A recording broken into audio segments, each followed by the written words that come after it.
O saan regalo mo? Wala, bakit? Obligado ba kailangan magregalo pag may kinakasal? Oh shit! Oh shit!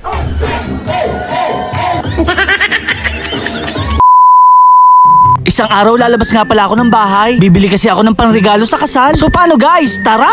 Hindi na nga pala ako masyado lalayo. Marami naman kasi dito mabibilihan sa talipapa. Gusto ko sana yung simple lang. Kagaya na lang nitong walis tingting. Meron ding walis tambo at daspan. Medyo naguguluhan ako kung ano yung pangririgalo ko. Masyadong common na kasi tong mga baso. Agad ko nga pala nakita tong initan ng tubig. Mahilig nga pala sa kape yung mga ikakasal. Kaya naman tamang-tama lang to sa kanila. Bumili na rin pala ako ng pambalot sa regalo. Sana lang magustuhan ng ikakasal to. Nakauwi na nga pala ako ng bahay. Syempre hindi nga pala ako marunong magbalot ng regalo. Kaya naman si Aling Regina na ang bahala dito. Ayan guys, may pangregalo na ako. Agad na nga pala ako nagbihis. Sana lang hindi kami malate sa kasal. Ayan guys, naka-ready na ako. Okay lang ba yung suot ko? Ihahatid ko nga pala si Aling Regina. Ngayon din kasi yung Christmas party niya. So paano guys? Tara!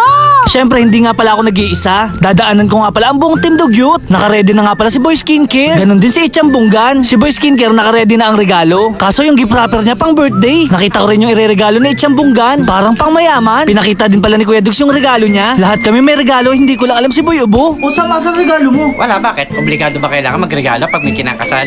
Kasal Bakit? yun ah. Hindi ko naman siya kaano-ano, ba't ako magre-regalo? Bahala ka sa buhay mo. Dapat lang, o bakit? Ba, magre-reklamo siya? Buti ka, pumunta kami. Ayoko na makipagtalo kaya aalis na kami. Nandito pa lang kami sa sasakyan, mukha na silang excited. May pinagtatalunan sila pero hindi ko maintindihan. May dinaanan din pala kaming katrabaho ni Aling Regina. Siya nga pala si Juday. Siya nga pala yung nag-invite sa amin sa binyagan. Dito nga pala gaganapin ang Christmas party nila. Bibili nga pala si Boy Skincare ng damit dito sa SM. Nakakahiya kasi sa ikakasal kasi nakaputi siya. Dahil sikat nga pala si Skincare, may nagpa-picture sa kanya. Maaga pa naman kaya kakain muna kami. Dito lang pala yan sa supermarket. Dito nga pala ako lagi kumakain. Paborito ko kasi tong dumpling at wonton. Dahil araw nga pala ng Sabado, napakaraming tao. Guys, tanong ko lang, ako lang ba may paborito nito? Sa halagang 80 pesos, meron na akong kanin at ulam. Bagoong silog naman yung in-order ni Boy Ubo. Kaya lang parang hindi niya gusto ang lasa. Kitang-kita naman sa mukha niya. Hotdog at itlog naman kay Boy Skincare. French fries naman yung kay Kuya Dug. Guys, kain nga pala tayo. Grabe guys, hindi pa rin nagbabago ang lasa itong paborito kong wonton. Dito nga pala kami kumakain kapag walang budget. Napadaan din pala kami dito kay Karamia. Meron nga pala sila ditong cake at ice cream. Kaya yung mga kasama ko naglalaway na. Medyo pricey nga lang pala yung presyo. Shoutout nga pala kila ate at kuya. Dahil gusto namin matikman, bumili kami. Gusto rin kasi namin makakain ng mga pang-sosyal. Chocolate therapy nga pala yung flavor nito. Grabe guys, first bite pa lang nalalasaan ko na agad ang chocolate. Tapos parang minamasahe ako. Char. Syempre dahil hindi ako madamot, pinatikim ko rin sa kanila. O diba ang sarap? Baka naman Karamia. Ilang saglit pa narating na rin namin yung venue. Naka-ready na nga pala kaming pumasok. Happy wedding nga pala kay Danica at Christian. Number 12 nga pala yung table namin. Grabe guys, mukhang mamahalin dito. First time lang pala namin maimbitahan sa ganitong okasyon. Dahil hindi pa nag-uumpisa yung program, nagkape muna kami. Ang nakakatuwa dito, hindi mo na siya kailangan timplahin. Hahalu-haluin mo na lang tapos hihigupin. Kung ayaw mo naman na mainit, meron ditong ice cream. May mango flavor at chocolate. Ito na nga pala yung pinakahihintay ng lahat. Syempre, ang paglabas ng bagong kasal. Maraming salamat nga pala sa pag-imbita. Motovlogger nga pala yung lalaki. Kaso guys, ang kinaibahan lang, wala siyang motor. Char. Napakasaya nga pala dito kaya napapainda kami ni Ichang Bunggan. After nun, nag-try naman kami magpa-photo booth. Minsan lang pala to sa buhay namin. Sinulit na namin kasi walang bayad. Bago nga pala kumain ng lahat, meron pang mga games. Nakakatuwa lang lahat nagpa-participate. Talaga namang game na game ang lahat. Tapos guys, sa aming apat, si Kuya Dugs lang yung napili. Sa isip-isip namin, dapat kasali rin kami. Kaya lang si Kuya Dugs first round pa lang tanggal na. Nandito lang kami mga kaibigan niya para i-comfort siya. Nangolekta na nga pala ako ng pera para sa isasabit sa kasal. 100 kay Skincare at Kuya Dugs. Kaya lang si Boy Ubo nagbigay na 5 piso. Grabe naman siya, nakakaya sa kinasal. Congratulations nga pala kay Christian at Danica. Mabuhay kayo at magpakadami. Maraming salamat nga po pala sa pag-imbita. Grabe talaga si Boy Ubo, hindi na nahiya. 5 piso lang ang binigay sa mag-asawa na to.